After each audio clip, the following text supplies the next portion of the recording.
Good morning, students.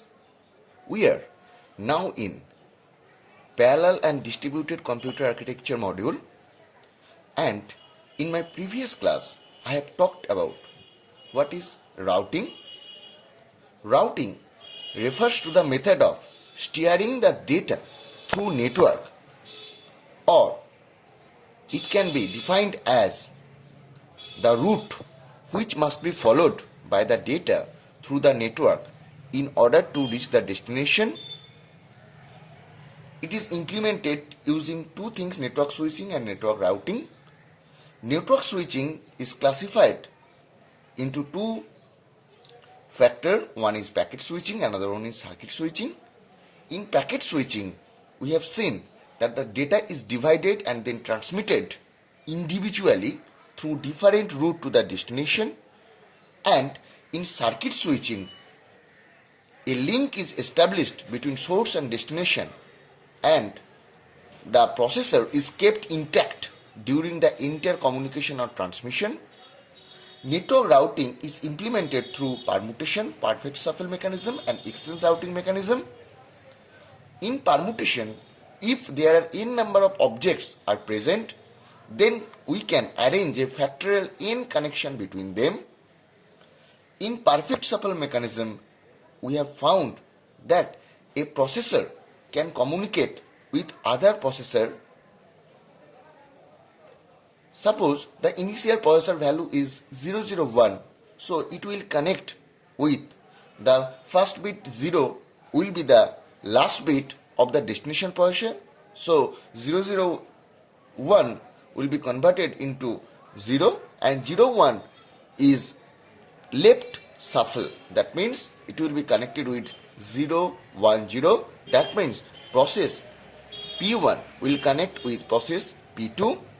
In exchange routing fashion, we have shown that the processor or the interconnection between the processor will be in butterfly mode. Next, we have come to interconnection network. Interconnection network means the connection among the processor. It is of two types. One is static, another one is dynamic. In static network, it means there is a point-to-point connection among the processor, but in dynamic connection, it means the connection between the processor using switch. Now, our today's topic is types of static interconnection network. So, first type is ring topology. Ring topology means direct communication between processor. This allows all communication link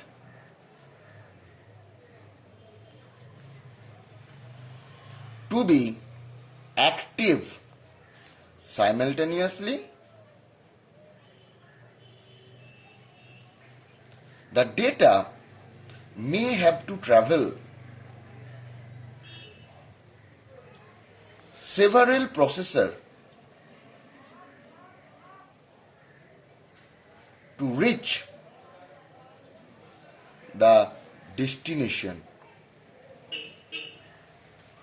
Now, I will give a pictorial representation how the ring topology is implemented. Suppose there are three processors P1, P2 and P3. So, according to ring arrangement, they will be connected like this one, P1, here will be your P2, here is your P3. Suppose P1 sending the data to P2, P2 is sending the data to P3, and P3 is sending the data to P1. So, this connection is known as ring topology or ring interconnection network. Now, the next topology is tree topology. Here, like the ring, it uses direct communication between processor, there is only one unique path between processor. Now I will give the pictorial representation of tree topology. Suppose this is P1 node. It has two child, that means P2 and P3.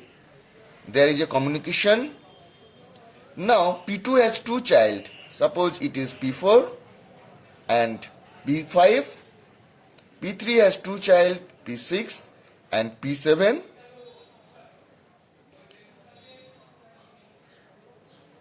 And the communication link will be look like this.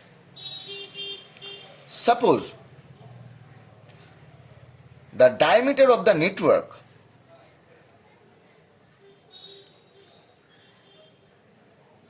will be 2 into number of node, that means 14. Here we can see that process P1 can communicate with process P2 and P3 using this communication or direct communication, and process P2 can communicate with process P4 and P5 with this communication. Suppose P1 want to communicate with P5, then P1 must communicate with P2 and P2 must communicate with P5.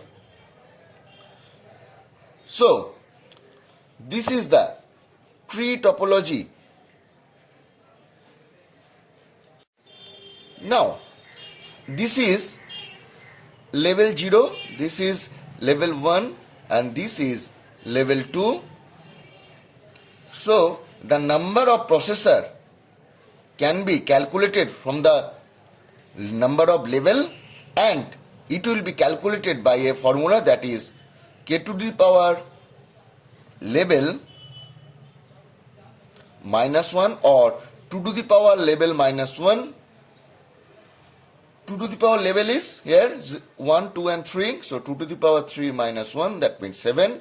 So there will be 7 communicating processor, that is calculated from the level.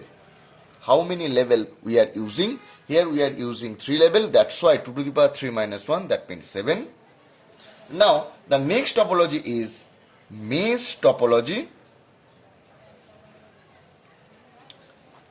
In mesh topology, every processor connected with other processor in above, below, right and left direction. Now I will show the pictorial representation of mesh topology. Suppose this is a processor P1, so it will be communicated with other processor in left, right, above and down, and here is your P2. P2 will be connected with left, above, right and down. Here is your P3. P3 will be connected with left, above, right and down. Next one is your P4. There will be left, down, right. Next there is P5. It is connected with P4 by left direction and connected with P2 with above. There will be a down, there will be right. Here is your P6. Left is right, above there will be a right and there will be a down. Now there is P7. There is similar fashion.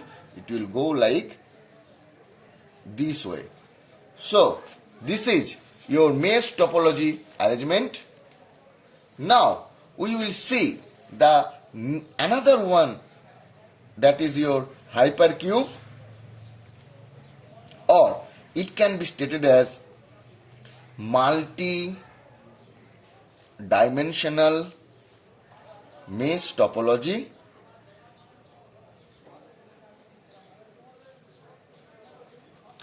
Suppose here are 4 processor. Here are 4 processor. There P0, P1, P2 and P3. Each processor connects to other processor whose binary value differed by 1 bit. Suppose there is process P0, the binary number will be 0 and 0. So 00 processor will communicate, can communicate with the 0. Suppose the first bit is differed by 1, so it will be 1 and the rest is remaining. So here first bit is changing. Now if the second bit is changing, then it will be look like this. So there will be a direct communication from 00 to 10 and 00 to 01. Similarly 10 can communicate with, if the first bit is changed, that is 0 and the remaining is same, and if the second bit is changed, that it will be 1 and 1. So 10 can communicate with 00, that means 10 is communicating with 00, and the other link will be 11. Now the 11 will be communicated with, if the first bit is changed to 0, then it will communicate with 01, and if the second bit is changing, or if the second bit is changing, that it can communicate with 10. So there is a connection from 11 to 01.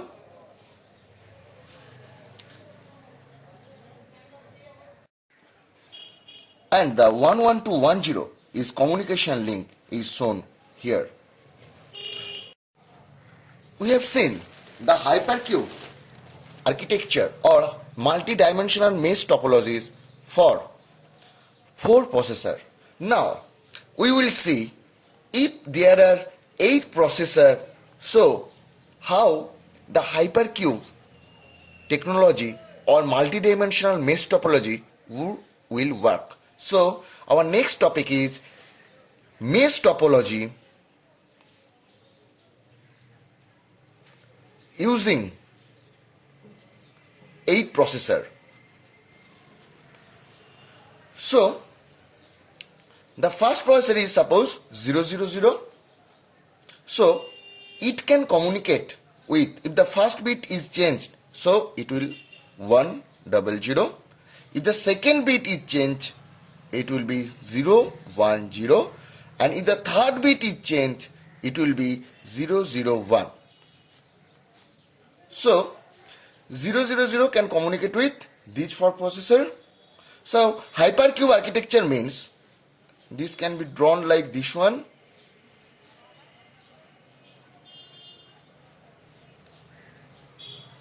It is like a dice. So if this processor binary number is 000, you can see here are 3 connection. Now this is 100, as 000 can communicate with 100, so we make it 100. This one we are making 001, and this one we are making 010. So let us rewind once again. We are seeing here the mesh topology using 8 processor. So the first processor is 000. It can communicate with other processor whose binary value differs by 1 bit. So 000, the first bit is changed to 100, second bit is changed to 010, and third bit is changed to 001. Now we have drawn a hypercube or a dice, and we make it 000, and the connected nodes binary number are this one. Now 010, with whom this 010 can be connected?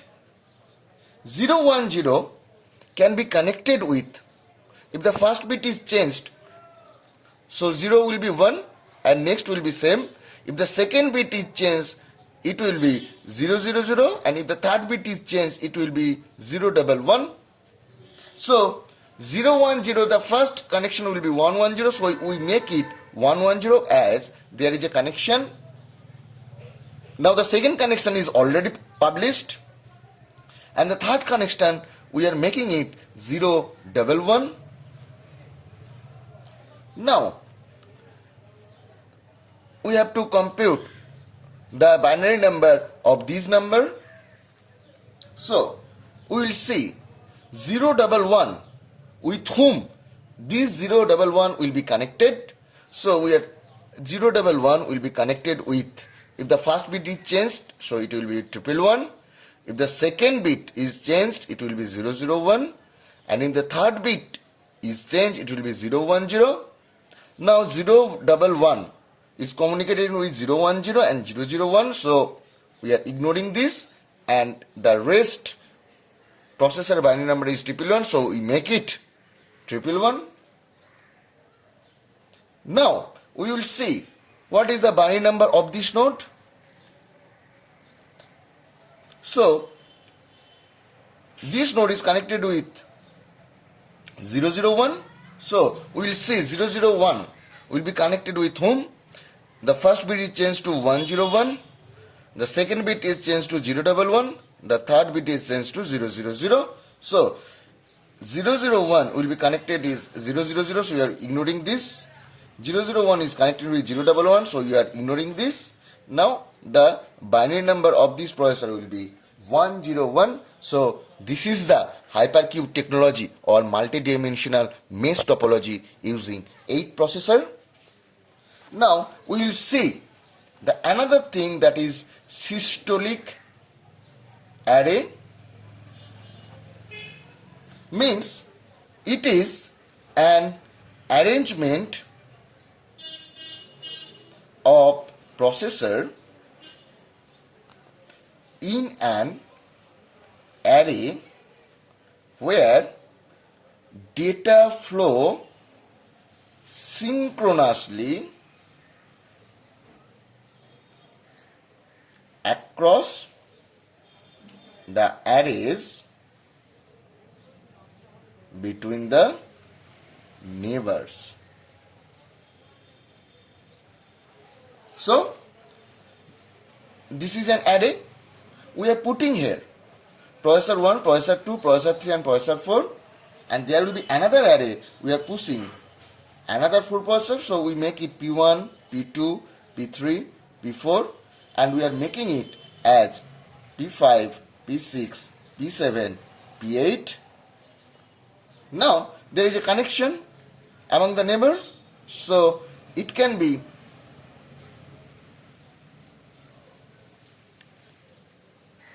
diagrammatically represented by these things. There will be a connection among the neighbor.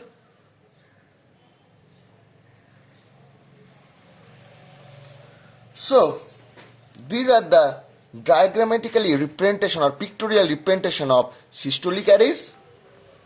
Now we will come with completely connected. Here each processor has connection to all other processor.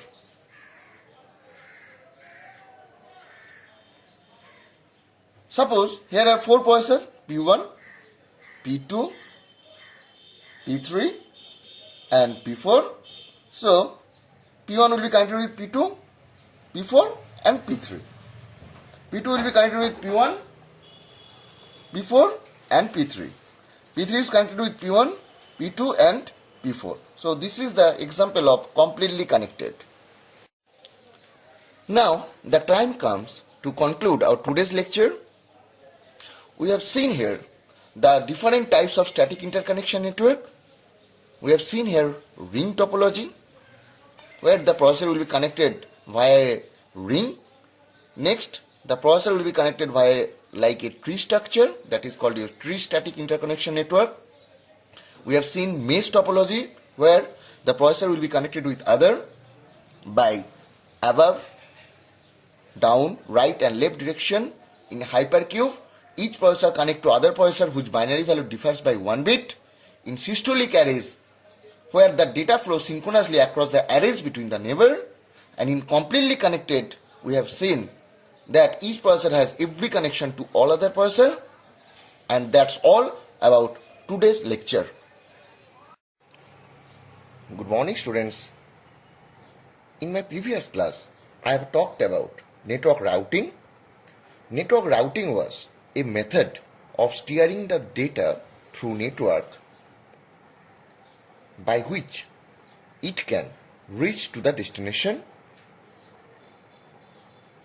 and network switching was divided into two parts, circuit switching and packet switching. In case of circuit switching, we have seen a connection is established between source and destination, and processor is kept intact during the intercommunication or transmission.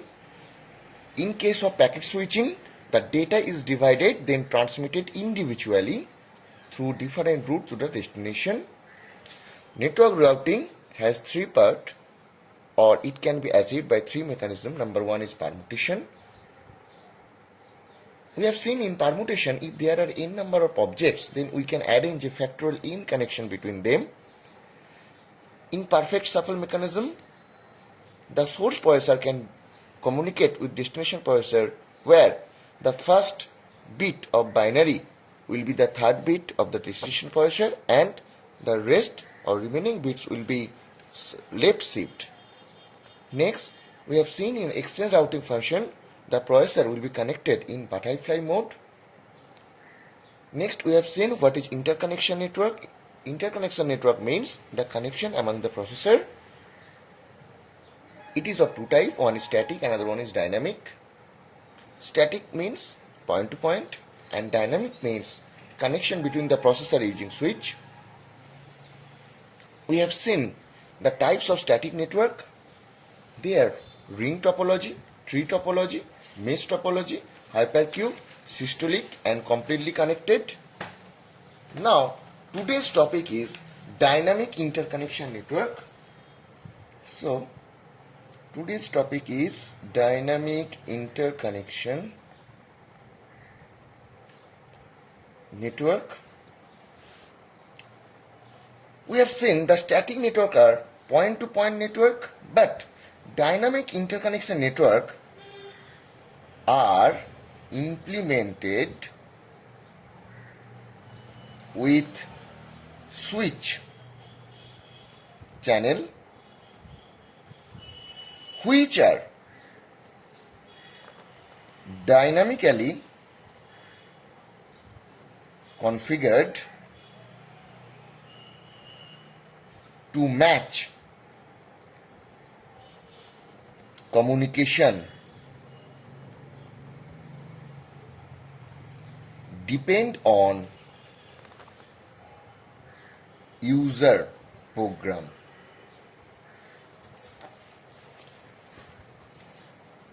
There are well-known dynamic interconnection network. Number one is bus system.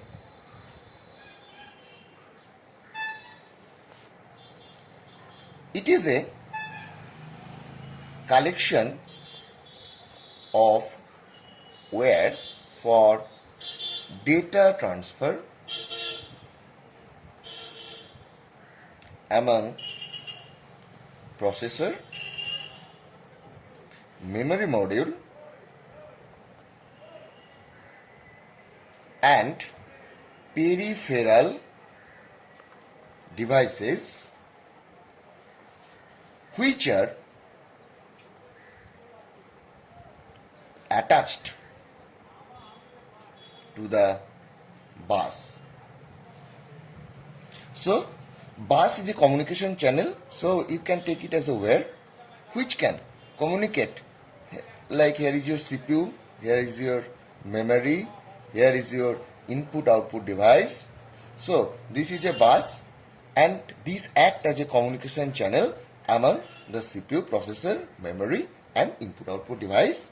Now the bus is of two types. Number one is synchronous, means data item is transferred over a time slot, and number two, asynchronous. Here data are transferred by handshaking mechanism.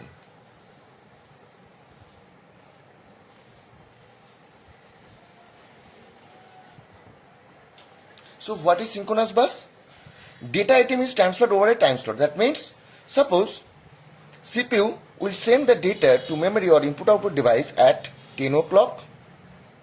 Next, the data will be sent at 10:15. Next, the data will be sent as 10:30. So, the transmission of data is dependent on the clock time. That's why it is called synchronous. But in case of asynchronous, it will follow the handshaking mechanism. That means there is no concept of clock. Suppose this is processor 1, this is processor 2. If P1 want to send a data to processor 2, he will first send a signal that tells the processor 2, I want to send some data. If processor 2 is free at that time, he will give a acknowledge that you can send the data. Then processor will send the data. After that, processor P2 will send the acknowledgement to processor P1. So this is the way how the data communication in take place in asynchronous method. Now we will come on to another popular dynamic interconnection network, that is called your crossbar switches.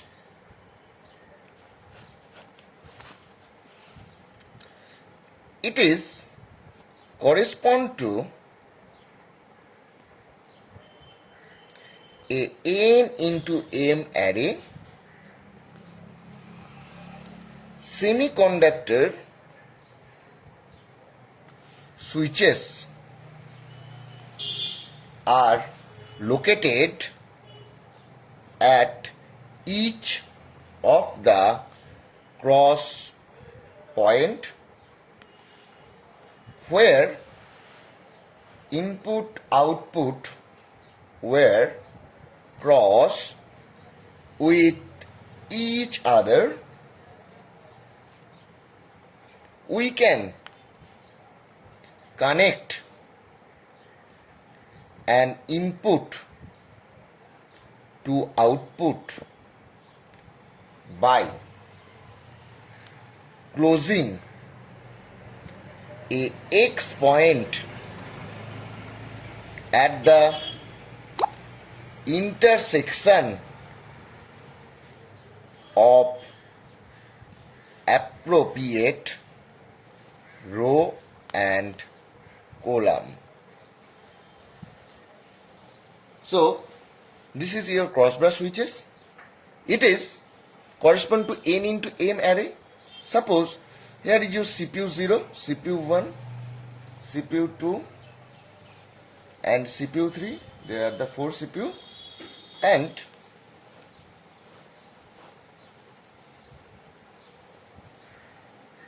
this is your destination 1, destination 2, destination 3, destination 4. So here are the 4 CPU.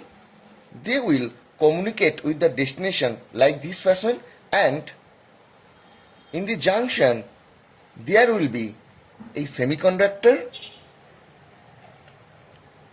Suppose CPU 0 want to communicate with destination 2. So this cross point will be closed, then it will be closed, then it will be closed, then it will be closed. So CPU 0 can communicate with the destination with this part. And when it is closed, you can see that CPU 1 have the same path to access the destination 2, and at that time this path is on. That means CPU 2 cannot use the path at that time. Only CPU 0 can communicate with the destination through this path. So this is how the crossbar switches work. Now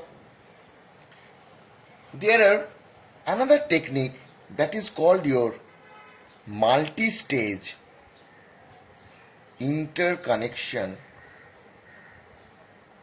network, or it can be stated as omega network.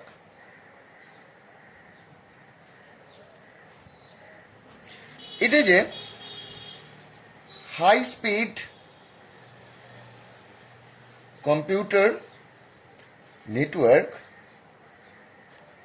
usually composed of CPU, memory,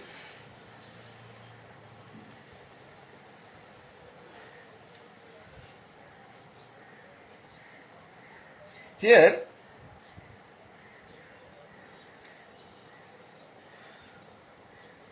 they are connected by the switches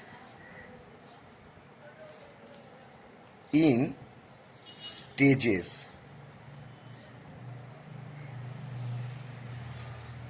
That's why the name comes. It is known as parallel computer architecture,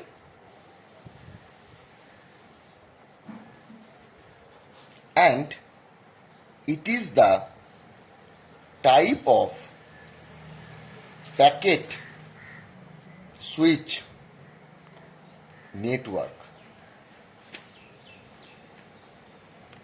In my next class, I will find how the multi-stage interconnection network is implemented pictorially.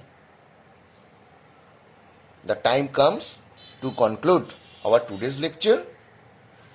In today's lecture, we have seen the dynamic interconnection network. Dynamic means where the CPU or memory or input output are connected via switches, or they are connected by bus. Bus is a communication channel that can connect processor as well as memory as well as input output device. Bus is of two types. One is your synchronous, another one is your asynchronous. Synchronous means the data will be transmitted within a time slot, but in case of asynchronous, we have found that the data will be transmitted using handshaking mechanism. Next, we have seen another type of dynamic interconnection network, that is your crossbar switches. In crossbar switches, it looks like a arrangement of n into m array. Here we have seen that semiconductor switches are used at junction. We can connect an input to output by closing the intersection point of appropriate row and column. That is our crossbar switches. Next, we have seen multi-stage interconnection network where the CPU will be connected with memory through switches, and these switches are connected to each other in stages. That's why it is known as multi-stage interconnection network. It also known as high performance or parallel computer. It is a type of packet switch network. In my next class, I will pictorially represent how the multi-stage interconnection network is implemented.